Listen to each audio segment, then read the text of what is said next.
Salut les sans gluten. Quand on débute le régime sans gluten, il y a beaucoup de choses qu'on ignore, comme la contamination croisée. Moi au début, j'y croyais pas. Je me disais, ben non, c'est impossible qu'une petite miette de pain dans mon assiette sans gluten contamine toute mon assiette. Mais quand on y pense, on réalise que si on porte pas attention à cette contamination croisée-là qui peut se produire, ça va justement empiéter sur notre régime sans gluten et ça veut dire qu'on va mal suivre ce dit régime. Oh! Puis ça, on veut pas ça. Et ça signifie qu'on ralentit notre guérison. Donc finalement, dans cette vidéo, je vais vous expliquer c'est quoi cette fameuse contamination croisée et en plus, je vais vous donner des astuces. Des astuces pour éviter cette contamination à la maison et au restaurant.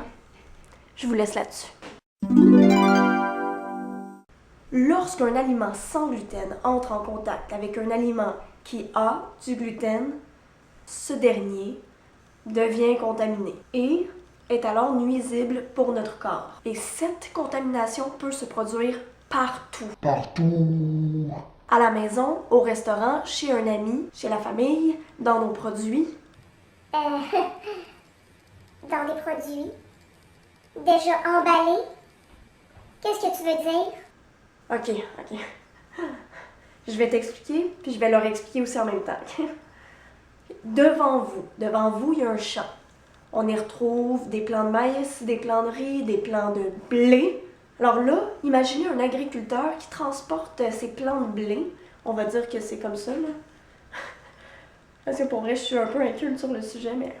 Donc imaginez l'agriculteur avec ses plants de blé. Il marche. Et là, il passe entre les plants de riz et de maïs, qui sont inoffensifs pour nous. En même temps qu'il marche, il y a des bouts de blé qui tombent.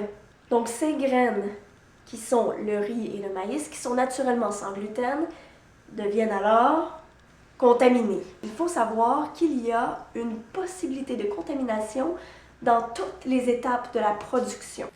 Ok. Je fais comment pour choisir ma farine, alors? Ben, tu peux simplement acheter tes produits avec la mention sans gluten ou acheter des produits sans gluten dont les ingrédients de base proviennent de boulangeries qui manipulent juste des aliments sans gluten. Excuse-moi.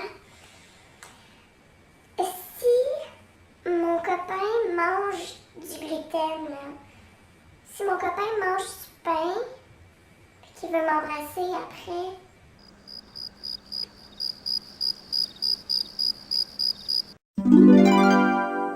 Il faut avoir un espace réservé aux aliments sans gluten ou tout simplement les identifier à l'aide d'un autocollant de couleur. De cette façon, il est facile et rapide de repérer ce qui est sans gluten du avec gluten. On peut avoir deux grille-pains, un grille-pain qui est utilisé pour le pain avec gluten et l'autre pour le pain sans gluten. Ou sinon, vous pouvez tout simplement, comme moi, utiliser le four. Vous devez nettoyer soigneusement les surfaces de travail qui servent à la préparation des aliments sans gluten ou sinon, réserver un espace qui sert seulement à la préparation des repas sans gluten. Et n'oublions pas non plus de nettoyer soigneusement les ustensiles et autres surfaces de travail qui servent à la cuisson du sans gluten. Et aussi, séparer les condiments avec gluten des autres. C'est-à-dire que vous pouvez tout simplement mettre du beurre dans un récipient et ce beurre-là sert seulement pour le pain qui a du gluten ou pour le pain qui n'a pas de gluten. Achetez des épices certifiées sans gluten ou faire vos propres épices. C'est toujours la clé, là, tout ce qu'on fait maison. Là. Wow! Bien, au restaurant, c'est assez simple. Hein? Parce qu'il y a beaucoup de risques de contamination croisée. Donc, c'est votre devoir à vous de vous renseigner avant d'aller dans ce restaurant-là. Ça, c'est comme vous voulez, hein, parce qu'il n'y a rien qui vous oblige à le faire, là, mais c'est pour votre corps. Et c'est votre devoir de leur poser des questions. Plus que vous leur posez des questions, mieux c'est. Comment les plats sans gluten sont cuits? Avez-vous un comptoir seulement pour le gluten? Avez-vous un comptoir seulement pour le sans gluten? Sur ça, c'est déjà fini avec avec cette belle vidéo-là, cette belle et courte vidéo-là. J'espère que vous avez apprécié. Vous pouvez faire un pouce en l'air si c'est le cas. Pas un pouce en l'air devant votre écran, là, mais juste vous pouvez cliquer sur le pouce en l'air, sur le thumbs up. Donc vous pouvez aussi vous abonner à ma chaîne si ce n'est pas déjà fait. Et d'ailleurs, merci aux 50 abonnés qui me suivent. Pour vrai, ça paraît pas, mais je suis vraiment contente. C'est le fun.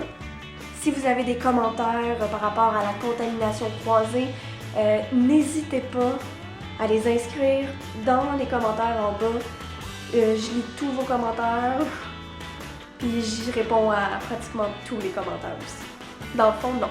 Pas que je réponds pratiquement, c'est que je réponds à tous les commentaires. On se revoit la semaine prochaine avec une nouvelle vidéo.